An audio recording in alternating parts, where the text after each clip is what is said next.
Hi everyone, I wanted to take a moment to tell you something that has become very important to me. It's called Knits of Grace. If you've never heard of it before, that's okay. You see, long before I ever thought about picking up the phone and making a video, and certainly long before I imagined I'd be talking to you about any of this, I found myself walking through one of the most difficult seasons of my life. My husband was diagnosed with incurable cancer, and like many people going through a cancer diagnosis or treatment, I was looking for answers, and I wanted someone to explain what had happened. And I was angry at the pain he was having and scared of losing the man that I had spent the last 30 years of my life with.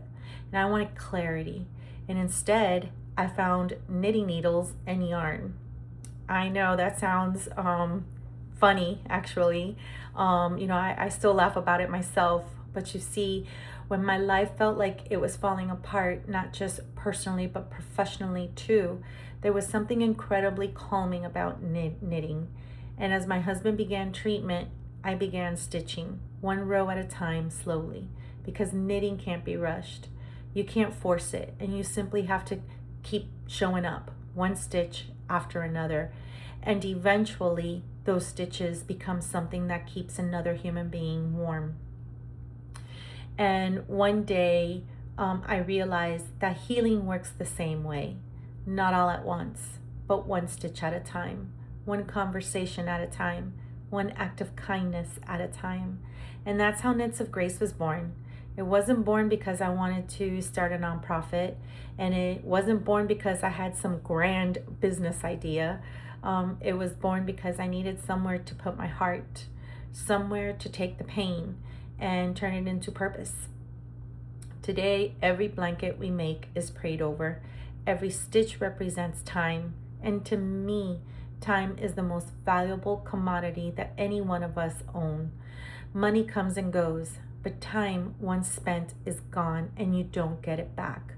When someone receives one of our blankets, they're not just receiving yarn, they're receiving hours of someone's life, hours they'll never get back, given freely out of love. And maybe that's why I love knitting so much, because knitting refuses to hurry.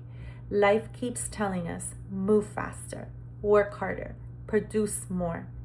Knitting whispers back, slow down, be present, take the next stitch. Maybe that's a lesson I needed far more than any other answer. Knits of Grace isn't a business, and it isn't a hobby. It's a ministry. Today we create hand-knit blankets for people walking through illness, grief, recovery, and some of life's most difficult seasons. Each blanket is made by hand, and each one is prayed over. Each one is given away as a reminder that someone cares, because sometimes hope looks like a blanket. If you'd like to learn more about Knits of Grace, volunteer, donate yarn, or simply follow the journey, visit our website at knitsofgrace.org.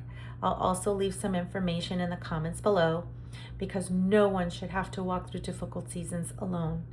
We can't take away someone's illness. We can't erase someone's grief, but maybe, just maybe, we can remind them that someone cares, and that's Knits of Grace.